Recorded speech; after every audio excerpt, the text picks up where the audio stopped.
With the NBA draft now less than a month away, we are smack dab in the middle of hypothetical trade season.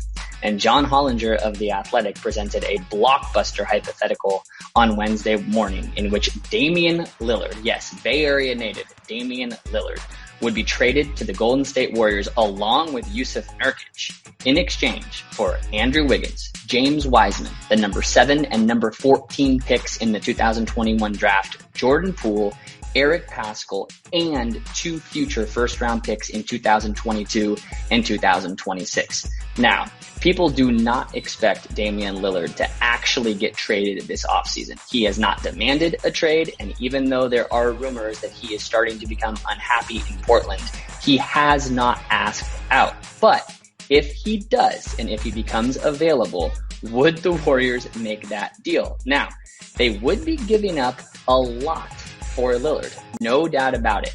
However, the thought of having a core of Steph Curry, Klay Thompson, Damian Lillard, and Draymond Green is absolutely tantalizing.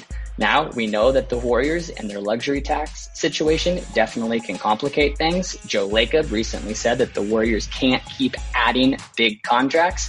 However, if Damian Lillard is an actual possibility, I think it's safe to assume that the Warriors probably would go forward with that trade.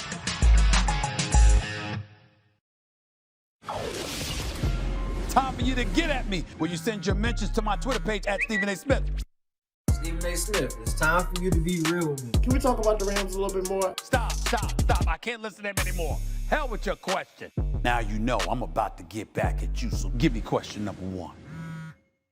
You know what time it is. It's time for you to holler at your boy. Let's get at it. First up, Christian, what you got for me? What's up, Stephen A? It's your biggest fan from the Bay. My question for you is, what is the best move that the Warriors could make in this upcoming offseason that would put them back in title contention? Best move is to get Klay Thompson healthy. I mean, duh. Get Klay Thompson back with a healthy Steph Curry, a healthy Klay Thompson. That's the best shooting backcourt in the history of basketball. As far as I'm concerned, at least the trip to the conference finals is damn near automatic. By the way, Wiseman is going to be good. Keep Draymond. And I tell you, if you can, get rid of Wiggins, give up a couple of picks, and go out there and trade that to Philadelphia for Ben Simmons. Put Ben Simmons in Golden State with Klay and Steph and watch what the hell happens. It would be special. They'd win the chip next year as far as I'm concerned. Jaden, what's up? You're next. If Damian Lillard were to leave Portland, what team would he go to and why? What was that? First of all, I could barely see your face. Secondly, if your hair was a little bit fuller, you'd look like the kid from Jerry Maguire, okay? For all I know. Thirdly, Damian Lillard, I tell you this. He ain't going to the Lakers. I can't see that happening. Knowing him, he's a loyalist and a rough rider, and he ain't trying to join some super team. He'd probably end up staying in Portland. I know he'd prefer to be in New York with the Knicks than joining the Lakers because of that circus and what have you. But you just don't know right now. He's owed so much money, over $175 million over the next 4 years. I mean, Damian Lillard is making a lot of money, and he's a superstar, and you've got to get equitable compensation for him, which I don't think Neil O'Shea believes he can get. So it's hard to see, but I will tell you this. He didn't sign off on Chauncey Billups necessarily. He wasn't opposed to it. He preferred Mike D'Antoni because Mike D'Antoni was using Steve Nash as an MVP and James Harden as an MVP under his stewardship to say to Damian Lillard, I'm the right guy for the Portland job. Chauncey Billups has no experience. I don't think Damian Lillard has anything against him, but he doesn't have any experience. So the unknown has him a bit, shaky on it. But in the end, bottom line is Chauncey Billups is now your coach. I believe in Chauncey, and I think Damian Lillard might end up giving him a chance of just choosing to stay in Portland. All right, Devontae, you got next. What's up? Hey, Stephen A., I got a question for you. If one of these remaining teams in the NBA playoffs with only one superstar win, does that mean their championship is better or worse or more important or less important than, let's say, LeBron's when he won with AD or with Dwayne Wade? Well, I definitely think that if you're a lone superstar and you don't have superstars as sidekicks or as your teammates, your stature definitely gets elevated to some degree. It's not to say you dismiss LeBron and what he accomplished, or KD and what he accomplished, or Steph Curry and what he accomplished, along with various others. But if you are the lone superstar on your team and you propel your team to those heights by the way you play, there's certainly a level of cachet that you're going to have at your disposal compared to the others to some degree. I don't think that's deniable. Finally, Jeremy, get at me. What's up? What's up, Stephen A? I'm back from Miami, but this time I'm not here about the heat of the Dolphins. I'm here about the Scripps National Spelling Bee Championship on July 8th. Stephen A, you're known for using big words on SportsCenter, First Take, and Stephen A's World, but do you think you can spell those words like the people participating in the championship can? You think? I want to get at you about that, Stephen A. Hell no! I can't spell like those kids. Are you crazy? You ain't set me up with that. Hell to the no. I can't do it. See, you got to know your lane. You got to know your lane. Your problem is you don't know your lane. You talked all of this smack about your Miami teams, and then when they fell apart, there was an APB out for you in South Beach. For weeks, we couldn't find you. And then when you come back at me after weeks of disappearing and being in hiding because you were wrong about your Miami Heat, you're going to come at me with the spelling bee? First of all, I'm not as smart as those kids. Secondly, and more importantly, even if I was, I wouldn't do anything to sit up there and diminish them by beating them in the contest or anything not like that. Do you know why? Do you know why? Because Stevie A love the kids. Stevie A love the kids. He sure does.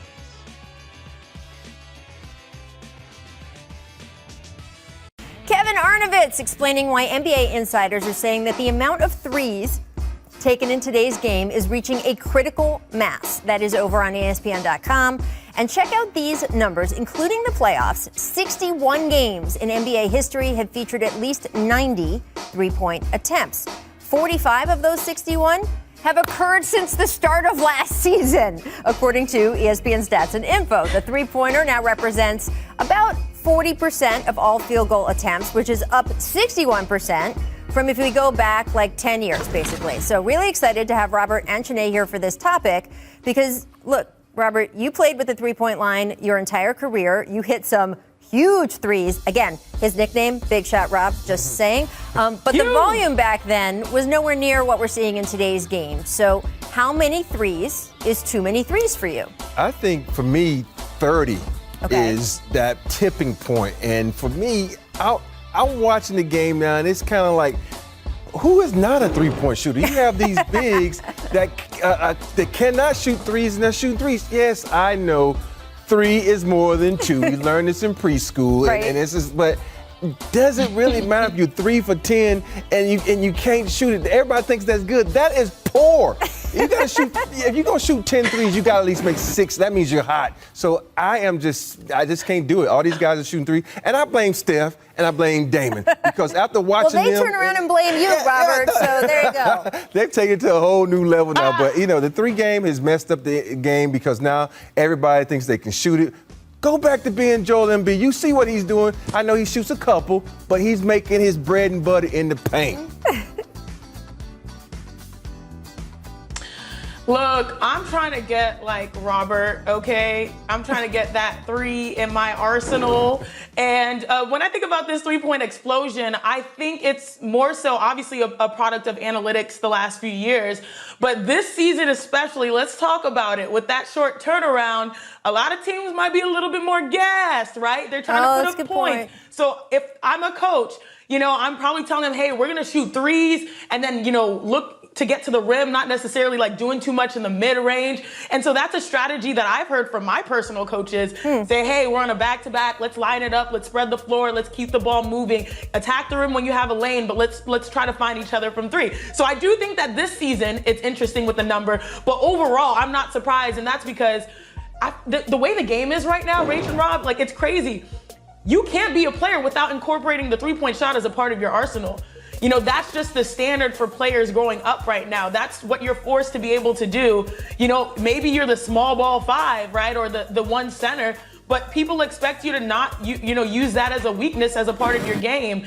And so the threes are here to stay. I think for the future, every hooper that's about to develop and grow, they're going to have that three-point shot as a part of their arsenal. I was a part of maybe the last few, the kids that played outside, You know, we could be a post and all that type of stuff, and you could just bang at the rim. The game has changed, and I don't think it's going back. Well, look, yeah, Sinead, we can tell Robert why I always say in these discussions, yes, 3 is more than 2, but 2 is more than 0.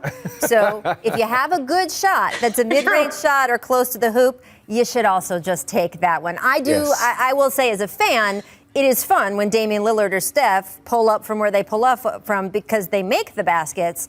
I'm ready for the 4-pointer. Chuck, dude, right? In the All-Star game, we should get a